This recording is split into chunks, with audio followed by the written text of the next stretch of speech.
طبعا هذه يد كبك. بعض الناس يقولوا لي في قناتي في اليوتيوب كيف أقص اليد الكبك الذي كبك. بسم الله، هذه طريقة قص اليد الكبك. تسطر سيدة، لا يكون التسطير نازلة.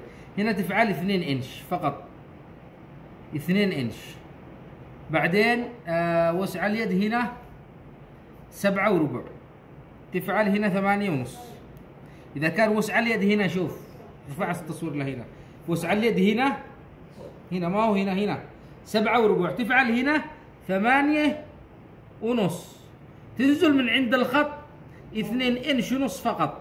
تسطر من عند النقطة لعند النقطة سيدة بالملي، لا يكون التسطير مجول. بعضهم يفعل قصة مجول، يطلع الثوب هنا في انتفاخات، لكن تدخل هنا سيدة لعند النقطة، ومن عند النقطة هذه بعد 2 تنزل سيدة لعند النقطة هذه وسع اليد. اوكي، وسع اليد 7 وربع، تفعل هنا 8 ونص، هنش وربع زيادة. إلا الثياب الذي مقاستهم من تحت 48 لا، الولادي كامل تزود إنش واحد فقط. هنا معك الجنب، راس الجنب خرج 3 وربع، تفعل هنا 3 وربع، وبعدين هنش ونص رأسا.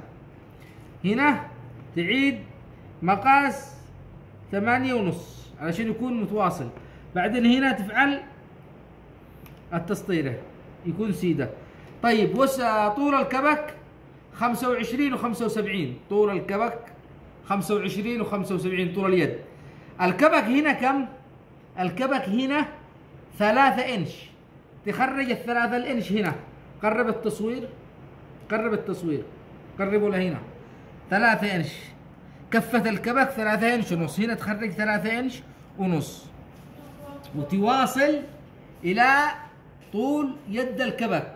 طول يد الكبك 25 و75، تفعل 26 و75، يعني زود إنش، نص حق الخياطة هنا ونص حق الخياطة فوق. طيب الآن نجي لوسع الكبك. وسع الكبك 9 دوران، 9، تفعل هنا 5، ممكن تنقص 1 سنتي بس، وتفعل هنا علامة. ترجع من هنا، طبعا هذا الكبك المربع العادي الذي هو كبك رسمي، ترجع من هنا 5 إنش، تفعل علامة ما تكون ظاهرة. تنزل هنا، لأنك أنت لما تأخذ مقاس العميل مقاس الكبك أنت تدخل من بداية اليد إلى هنا 8 إنش ونص، وتأخذ مقاس وسع اليد هنا، علشان لما يكون يتوضأ لما يكون يرفع اليد بالراحة. أوكي، هنا قلنا خرجنا 3 إنش ونص كفة الكبك، واصلنا لطول اليد. الكبك 25 و75، نزود إنش حق الخياطة، نص هنا ونص هنا، 26 و75. وسع الكبك 9، فعلنا هنا ايش 5 على اساس يكون 10. ترجع كده 5 إنش، وتفعل كم وسع اليد هنا بعد 8 ونص، لأنه معك هنا 3 ونص اللي بيتركب فيها الكبك، وهنا 5 8 ونص. كم وسع اليد عند 8 ونص؟ وسع اليد عند 8 ونص 5 و75، 6 وربع. وسع اليد 6 وربع هنا، تفعل هنا 6 و3/4 هكذا على بعد 5 إنش. تمام، تجيب المسطرة هذه تفعل هكذا، تسطر هكذا بالدائرية هذه. بعدين تقلب المسطرة، تعتمد نقطة رقم 3، لا تعتمد من هنا ولا من هنا ولا من نقطة رقم 3، تفعل هكذا. وسع اليد قلنا 7 وربع، وسع اليد 7 وربع. هذا الخط صوره واضح، هذا الخط وسع اليد كم؟ 7 وربع. هنا هذه كم؟ 7 و75، نص إنش حق الخياطة، وهذه باقي معانا 7 وربع صافي. تقص على طول سيدة من عند النقطة هذه، من عند النقطة هذه تمشي على الخط طوالي. هذه الآن اليد الكبك، تفعل هنا بقصة صغيرة. تمام، التصفية حق اليد صورها واضح.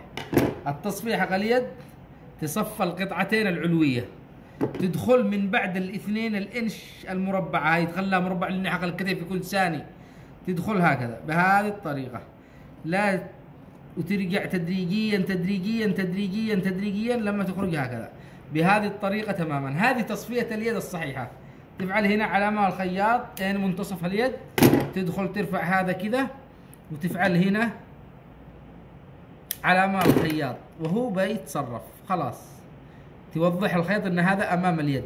بعدين تفعل هكذا وتقلب هكذا، تقلب هكذا المنتصف تماما.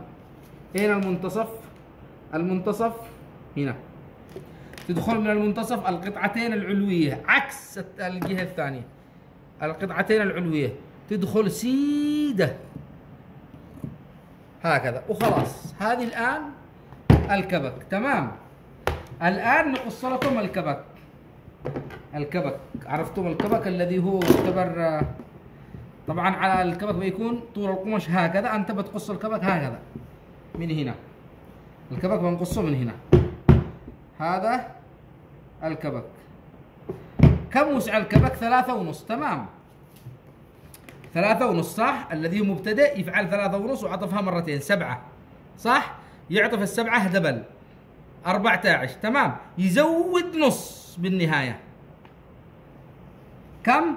إذا الكبك 7، إذا الكبك 3.5 الكفة حقه تفعل 7.25 تماما، 7.25 تماما. تسطر هنا سيدة 7.25 تماما. بعدين كم الكبك 9، تفعل 10 هنا كذا 10 نص إنش حق الخياطة من كل جهة، تفعل هنا 7.25 تمام.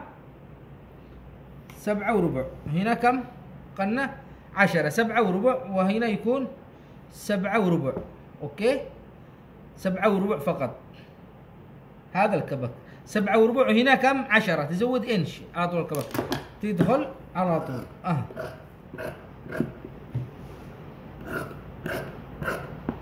يعني ما تترك الخيط الا ربع انش حق الملافقة بالكبك فقط.